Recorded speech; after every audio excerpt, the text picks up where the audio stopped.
Enjoy a narrated virtual tour of fixed-wing transport aircraft exhibited at the National Museum of Naval Aviation. The museum is free to visit and located on Naval Air Station Pensacola in Florida. The Navy purchased 9 Ford tri-motors between 1927 and 1931, military designation RR, and used them as cargo and transport aircraft. Commander Richard Byrd employed one in his successful 1929 South Pole expedition. The Beech GB-2 Traveler served as both a liaison aircraft and as a transport to take ferry pilots to aircraft factories around the U.S. for pickup and delivery of new fleet aircraft. It features a negative wing stagger where the lower wing is farther forward than the upper wing. This Lockheed L-10 Electra, naval designation R-20, was used as the personal transport for the Secretary of the Navy. The displayed aircraft is painted as the Secretary's transport. Wartime expansion of Navy ferry squadrons brought a need for small, reliable transports to carry ferry pilots to and from their home bases during World War II. One of these was the Cessna JRC-1 Bobcat, affectionately called the Bamboo Bomber by those who flew it. The museum's JRC-1 aircraft is painted in the markings of a World War II-era Navy instrument trainer with green engine cowlings and a green band around the fuselage.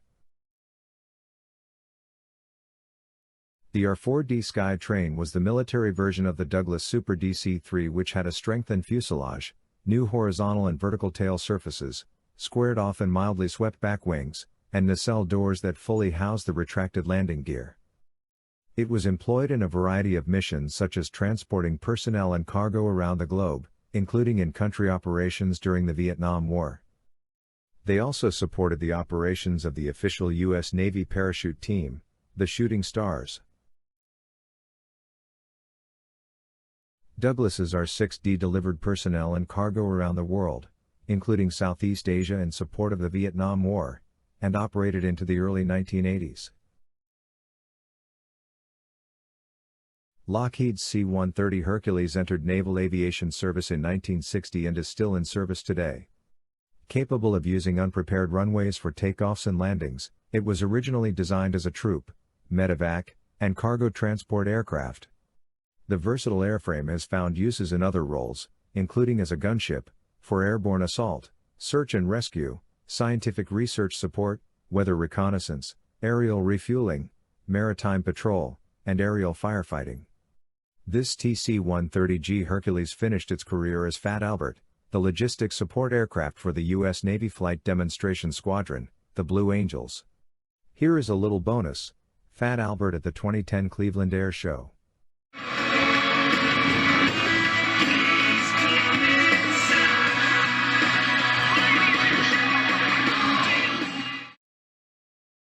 Convair's C-131 Samaritan could carry 44 passengers in the transport configuration and also had a 27-bed capacity when used as an aerial ambulance.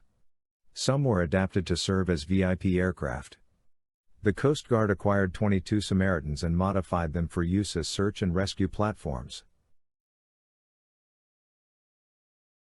The McDonnell Douglas C-9 Skytrain II eventually equipped 14 Navy Fleet Logistics Squadrons as well as 1 Marine Transport Squadron. By the time of their retirement from Navy service in 2014, they logged 1.3 million accident-free flight hours.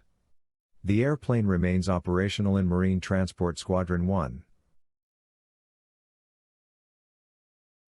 Beechcraft's C-12 Huron is the military version of the commercial King Air and serves as short-range personnel transport and as a multi-engine pilot trainer. Some C-12s were modified for battlefield surveillance and used in Afghanistan.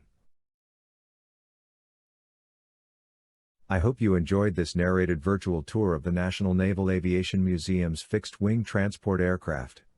If you would like to tour other aircraft in this series, you will find convenient links in the description section below this video. Here are YouTube suggested links on a similar topic that you may enjoy viewing.